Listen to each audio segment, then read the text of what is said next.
The Prince of Wales has paid tribute to his dear papa, the Duke of Edinburgh, saying that he and the royal family miss him enormously.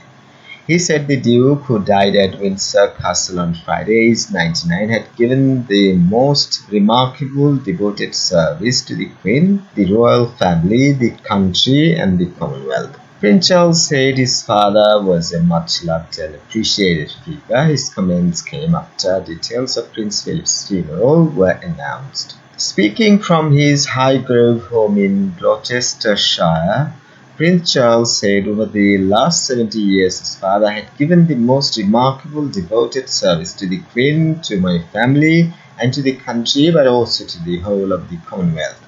The Prince said the royal family were deeply touched by the number of people in the UK, around the world, and the Commonwealth who, he said, shared our loss and our sorrow. The Prince added his dear papa was a very special person who above all else would have been amazed by the reaction and the touching things that have been said about him. The Prince said he and his family were deeply grateful for this, adding it will sustain us in this particular loss and at this particularly sad time. Buckingham Palace has announced that a national minute silence will mark the start of the Duke's funeral next Saturday at 1500 BST at St. George's Chapel in Windsor. The arrangements, which very much reflect Prince Philip's wishes, have been adopted in light of the coronavirus pandemic. The Duke of Sussex will fly in from his home in the West to join other members of the royal family at this ceremony.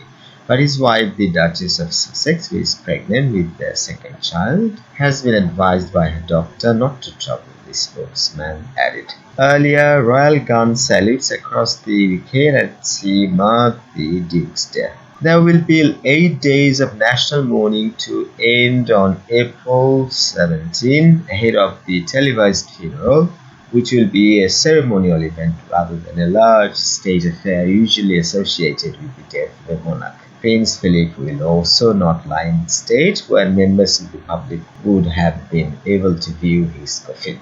His coffin will instead lay at rest in the private chapel at Windsor Castle and will be draped with the Duke's personal standard with a wreath of flowers on top. The royal family will observe 2 weeks of mourning. All the royal engagements will continue, where appropriate Union flags will remain at half-mast and the royal standard will be at full mast. A spokesman for the palace said, whilst this is a time of sadness and mourning, the coming days will be an opportunity to celebrate a remarkable life. Only 30 people expected to be the Duke's children, grandchildren, and other close family will attend the ceremony as guests. On the day of the funeral, Prince Philip's coffin will be transported from Windsor Castle to St. George's Chapel in a specially modified Land Rover he helped to design. Members of the royal family, including the Prince of Wales, will walk behind the coffin, and the Queen will travel separately to the chapel. Military guns will fire during the procession, which will take 8 minutes, and the curfew bell will toll. All bearers will carry the coffin draped with Duke's standard, with the wreath and the Duke's naval cap and sword on top, up the west steps into the chapel. It will be greeted by the Dean of Windsor and the Archbishop of Canterbury. These 10 people are not included in the number of attendees allowed. A guest list will be released on Thursday, but it is expected attendees will include the Duke's children and grandchildren. After the service, the Duke will be interred in the royal vault of the chapel. Members of the royal family have visited the Queen at Windsor Castle following the Duke's death on Friday. The Countess of Wessex said the Queen has been amazing as she left the castle with the Earl of Wessex on Saturday.